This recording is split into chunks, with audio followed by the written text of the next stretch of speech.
কোনোভাবে সবার সম্মুখে করতে পারবে না।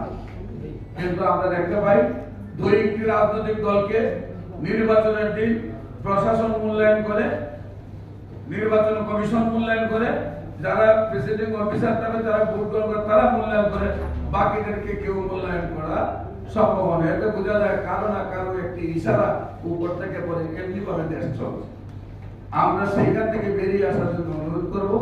প্রথমে আমি বিনীত অনুরোধ করবো আজকের এই হাউজের মাধ্যমে যদি আপনারাও সেখানে একমত হন, নির্বাচন কমিশন আগে যেমনি ভাবে গঠন হয়েছে, নির্বাচন কমিশন যেভাবে নির্বাচন পরিচালনা করছে সেইভাবে পরিচালনা না করে প্রত্যেকটি রাজনৈতিক দলের চেয়ারম্যান এবং মহাসচিব সহ নির্বাচন পরিচালনা কমিটি করতে হবে।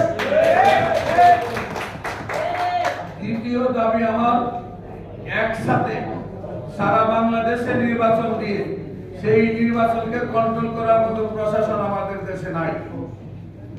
তাই আমি দাবি রাখবো প্রত্যেকটা বিভাগকে আলাদা করে, এক একটি বিভাগকে যদি একদিনে নির্বাচনে নেওয়া হয় তাহলে সারা বাংলাদেশের প্রশাসন ওই বিভাগে কাজ করার সুযোগ পাবে।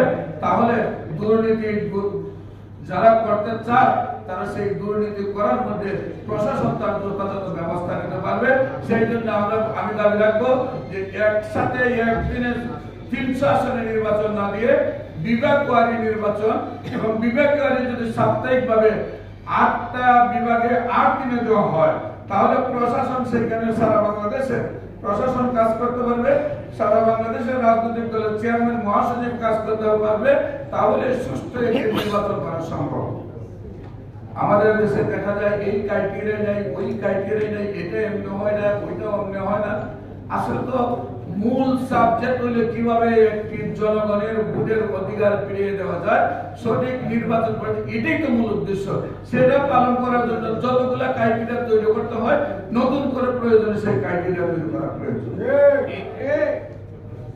আমরা 50 বছরের ইতিহাসে মানুষকে ভোটের অধিকার দিতে পারি না। আর এমনি ভাবে যদি আর 50 বছর চলে যায় বাংলাদেশের রাজনীতি বলতে কিছু শব্দ থাকবে বলে আমি মনে করি না।